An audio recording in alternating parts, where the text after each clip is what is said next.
అలాగే మనం ఒక కార్యక్రమానికి వెళ్తున్నామంటే వాళ్ళకు 2 days ముందే తెలియజేస్తాము. వాళ్ళకు తోచిన కాడికి అమౌంట్ ఒక ఫోన్పే నెంబర్ కానీ లేదా ఒక క్యాష్ రూపంలో కానీ ఎవరైనా ఇవ్వచ్చు.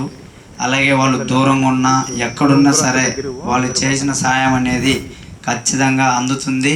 అది వీడియో రూపంలోనే మన ముందుకే వస్తుంది కాబట్టి దాని గురించి ఆలోచించాల్సిన అవసరం లేదు. అలాగే ఈ టీం అనేది ఇంకా చాలామంది వస్తే మనకు ఇంకా హ్యాపీగా ఉంటుంది. ఎవరు వచ్చినా కూడా ఆహ్వానిస్తాము. అలాగే మాకు ఇబ్బందిగా ఉంది, మేము దీంట్లో కొనసాగాలంటే కొన్ని పరిణామాలు ఎదుర్కొంటున్నామని ఏదైనా ఒకవేళ అలాంటి ఇబ్బంది ఉన్నా కూడా వాళ్ళని ఎట్టి పరిస్థితుల్లో బలవంతం చేసేది లేదు. వాళ్ళు హ్యాపీగా రావచ్చు, హ్యాపీగా వెళ్ళిపోవచ్చు. కానీ ఈ సంస్థ అనేది ఈరోజు మొదలవుతుంది కాబట్టి 10 మంది పిల్లలు ఉన్నా కూడా చేసేది మంచి కార్యక్రమం కాబట్టి ముందుకు తీసుకెళ్తాము. దీన్ని అన్ని విధాలుగా డెవలప్ చేస్తాము. అలాగే పిల్లలలో ప్రజలలో చైతన్యం తీసుకొస్తాము. దీనికి ఎటువంటి రాజకీయాలు లేవు, పార్టీలకు అతీతం కాదు. మనం అందరం స్వయం